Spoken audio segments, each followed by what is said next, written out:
大会主席游锡堃院长，现场各位贵宾，电视机前还有网络上的全体国人同胞，大家早安，大家好。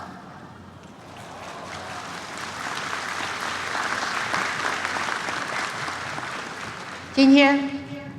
是中华民国109年的国庆日。今年因为疫情，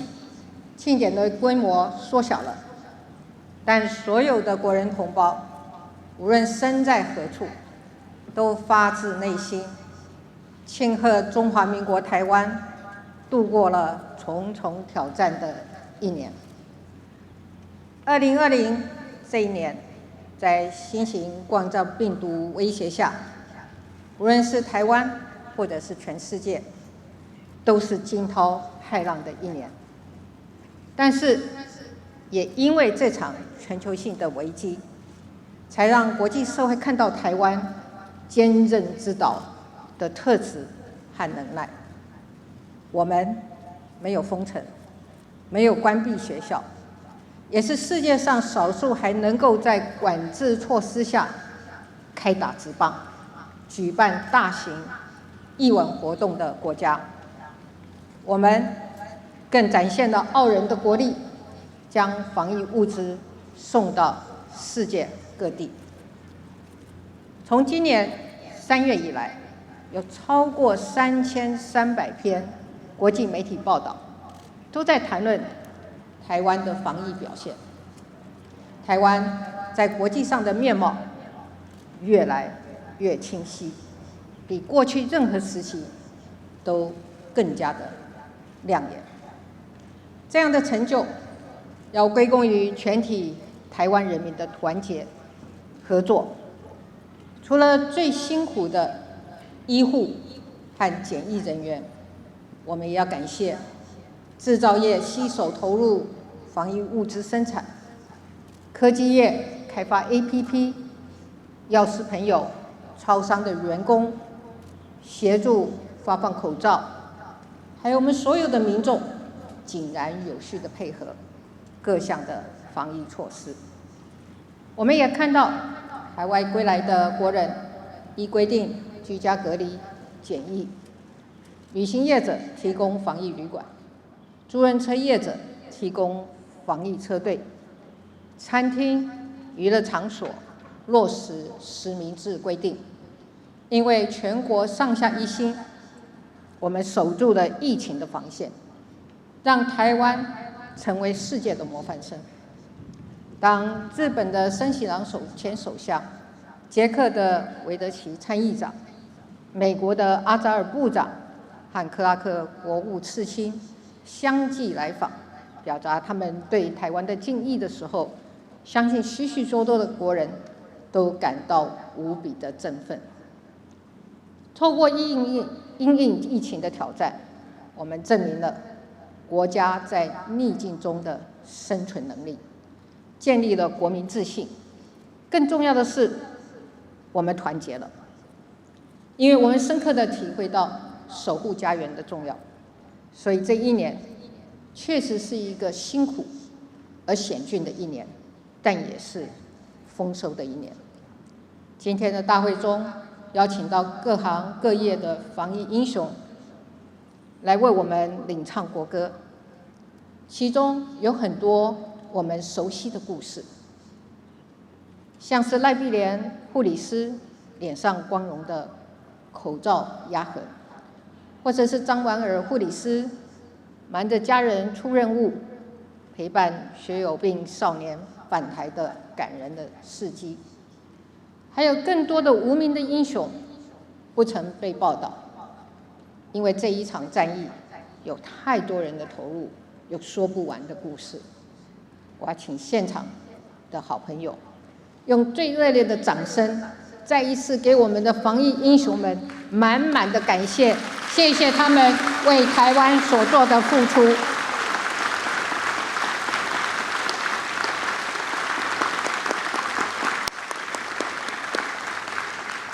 因为疫情控制得当，台湾成为全球少数可以维持经济正成长的国家。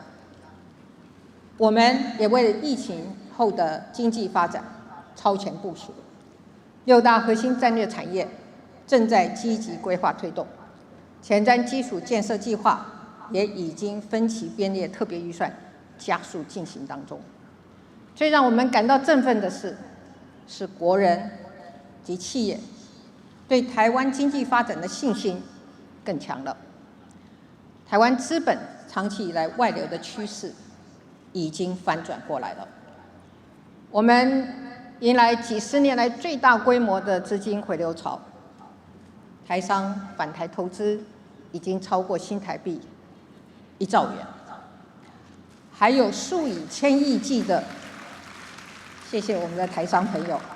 还有数以千亿计的海外资金正在陆续的汇回，许多外商跟知名的跨国企业也在加码投资台湾，这些都是现在进行式。在国际经贸合作的领域，我们也有不少实质的进展。台湾和美国将进行高层经济对话，在全球供应链重组、科技合作、基础建设等领域寻求未来合作的空间。上周，台美双方宣布已经完成签署台美基础建设融资及市场建立的合作架构，双方将携手投入美洲以及印太地区的基础建设计划。台美经济合作的深化已经进到行动的阶段，这也是我们在国际经贸合作上寻求全面性突破的开始。不过，我也要提醒国人，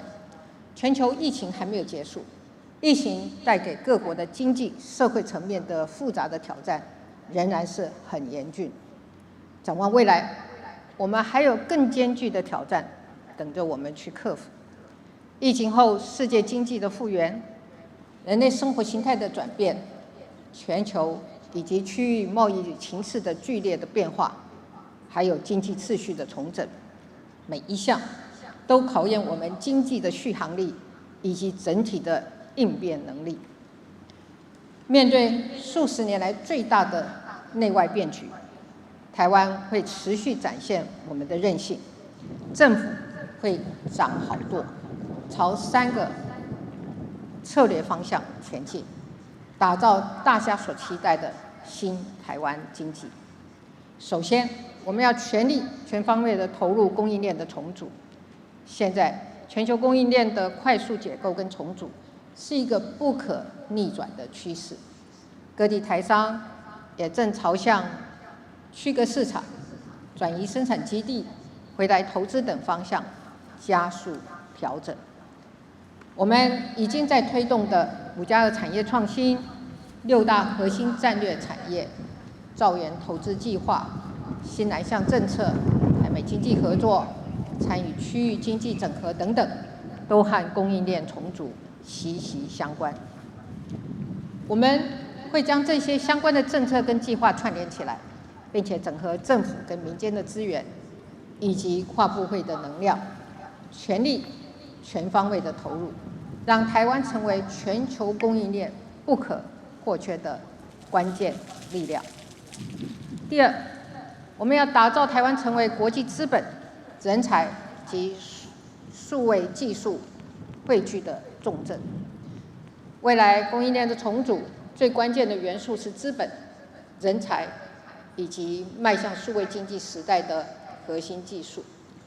我们将会在吸引国际资本跟人才的环境及法制上持续的深化改革，排除障碍，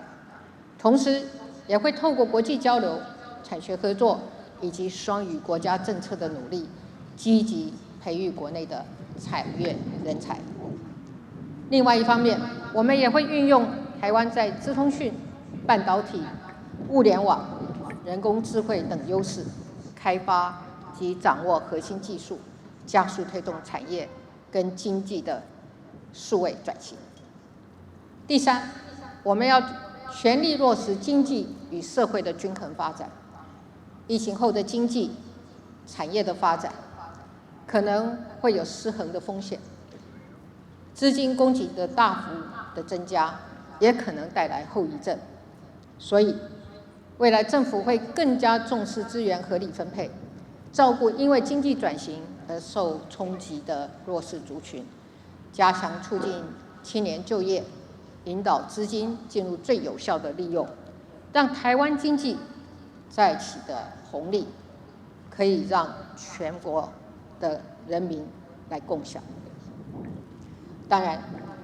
台湾经济的前景是有赖于区域的和平稳定。我们很清楚，示弱退让不会带来和平，只有自我准备充足，凭借着坚实的防卫决心和实力，才能保障台湾的安全，维护区域的和平。精进国防实力，降低战争的风险，这是当前我们国防政策的原则。这段时间，面对对岸基建的骚扰，台海情势虽然比较紧张，但是我们的国军都能够及时掌握和因应，达成防卫固守的任务。这几年来，只要我有时间，我就会前往部队看看我们的国军官兵，从高山上的空军雷达站，到返航靠港的海军舰队，从在阵地操练的火炮陆军部队，到培养年轻军事官的学校。我的目的不仅是要对这些日夜轮班保家卫国的军人说一声谢谢，也要让我们的国人知道，国军是我们的家人，也是国家主权、自由、民主最强的后盾。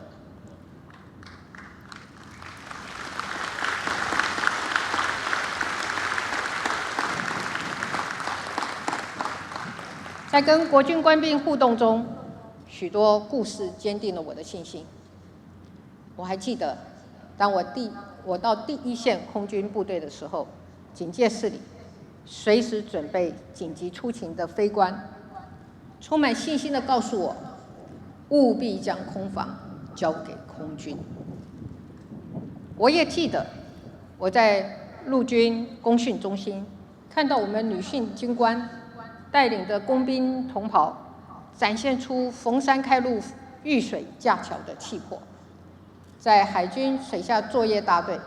则有穿戴重装备的弟兄姐妹，奋勇潜入海底，排除障碍。这就是中华民国国军，他们不分前线后勤，不分男女，都是我们的子弟，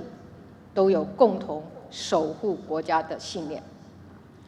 这段时间以来，也有国军弟兄姐妹在执行任务的过程中为国受伤，甚至殉职。我们感念他们的付出，并且以英勇尽责的国军为荣。身为三军统帅，国军的未来的国军，就是我最心心念念的事情。面对对岸的军事扩张跟挑衅，我们会持续强化防卫战力的现代化，并且提升不对称的战力。在外购武器装备的同时，我们仍然坚持加速推动国防自主。高教机国造、潜舰国造已经有相当的成效，我们将以双轨并进的方式来强化我们防卫的实力。不仅武器装备性能正在提升，国军更需要有素质优秀的战士。除了提升志愿从军的官士兵的专业素养，更要建立有效的后备制度，来强化国军的人力素质以及战力。这段时间以来，相信有许多被教育召集的后备军人都觉得教召变得更加的矜持了。而在常后一体的原则下，接下来后备动员制度的改革将会快速的推动。面对区域和平稳定受到威胁，我们坚守不畏战、不求战的原则，避免擦枪走火，国防部也会适时的发布共军的动态，和周边的国家交换资讯，强化安全伙伴角色，也让国人明了台海动态，让全民国防更加的坚实。这段时间，我们都密切注意着区域安全情势的变动，从南海、东海主权争议、中印冲突，到台海局势的变动，乃至于各国关切的港版国安法的实施，印太区域的民主、和平与繁荣正受到严峻的挑战。区域内的国家为了确保自身的安全跟民主的体制不受到外在因素的影响，而展开了各种形式的合纵联合，已经导致这个区域发生前所未有的情势变化。我们要把变局的试炼转变成历史的机遇。我们坚持主权以及守护民主价值的原则不会改变，但在策略上也会保持弹性，灵活应用。形势在改变，只有超前部署，才能掌握未来，才不会在变局中随波逐流，甚至被别人决定了命运。我们将积极参与未来的国际跟区域新秩序的建立，我们会秉持价值同盟的原则，在国际社会广结善缘，并且跟理念相近和友我的国家持续的提升伙伴的关系。我们也会更积极的参与区域及国际的多边合作和对话，维持和平，促进繁荣发展，这就是中华民国台湾在区域中最重要的价值。我们要做良善的力量的倡议者，将进步跟良善的价值推广到全世界。我也注意到，对岸领导人最近在对联合国视讯演说中公开表示，中国永远不称霸、不扩张、不谋求势力范围。在区域国家乃至于全世界都在担忧中国扩张霸权的此刻，我们希望这是一个真正改变的开始。尤其在全球高度关注印太及两岸局势变化的重要时刻，北京如果能够正视台湾的声音，改变处理两岸关系的态度，和台湾共同促成两岸的和解跟和平对话，相信一定可以化解区域的紧张局势。面对两岸关系，我们不会冒进，也会坚守原则。维持两岸关系的稳定是两岸共同的利益。我们有决心维持两岸的稳定，但这不是台湾可以单方面承担的，而是双方共同的责任。现阶段两岸当务之急是本于相互尊重、善意理解的态度，共同讨论和平相处之道、共存之方。只有北京当局有心化解对立，改善两岸关系，在符合对等尊严的原则下，我们愿意共同促成有意义的对话。这就是台湾人民的主张，也是朝野政党的共识。这段时间，我们可以明显的感受，台湾人民在对外关系以及国家安全的议题上，彼此的距离正在拉近。台湾人民都希望区域的和平繁荣能够安定永续。朝野政党之间也是如此，像是最近在立法院，在野党提出促进台美关系的议案，获得朝野党团的支持，无异议的通过。还有6都首长一致对外，共同抗议，成功的更正了国际组织矮化台湾的做法。这些都是跨党派合作、团结、表达立场的表现。我想透过这些例子，呼吁并且请国内各个政党一起携手努力，对内互相竞争，立场针锋相对是民主日常。不过，为了国家的生存发展，为了民主自由的价值，对外我们应该团结努力，携手带领国家度过挑战。就如同过去71年来，台湾经历的一切，困境磨练出我们的坚韧，挑战激发我们的志气。一场疫情可以凝聚出台湾人民团结的意识，给我们继续前进的勇气。我们守住疫情防线，发展经济战略，稳定区域情势，捍卫台湾的安全，为的是什么？就是要把一个壮大的国家留给台湾的下一代。今年的金曲奖，我们也看到了年轻世代蓬勃的创造力和生命力。他们用各种曲风，自信地唱出自己的母语，呈现出对各种议题的价值观。尤其是 Kina Kayang《母亲的舌头》这张专辑，获得了年度专辑奖的大奖。这些年轻的创作者虽然风格各自不同，但都能够在舞台上发光发亮，也为台湾的多元文化做出最好的诠释。而支撑起这一切的，就是我们民主自由的环境。我们现在打拼的一切，都是为了下一代，让世世代代的台湾人可以在创作上展现自信，也能对土地的文化和价值感到光荣，并且勇敢地走向世界。在中华民国国庆的这一天，我们也一起许下愿望，愿20年后的台湾人回想2020年的时候，会想起正是在这一年，因为我们在时代中把握机遇，在变局中勇敢的前进，克服了挑战，摆脱了枷锁，让他们有真正以自己的意志选择未来的机会。从现在起，就让我们团结彼此，一步一步，有路咱就沿路唱歌，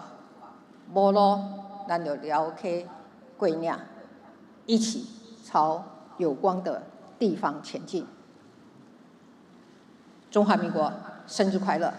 谢谢大家。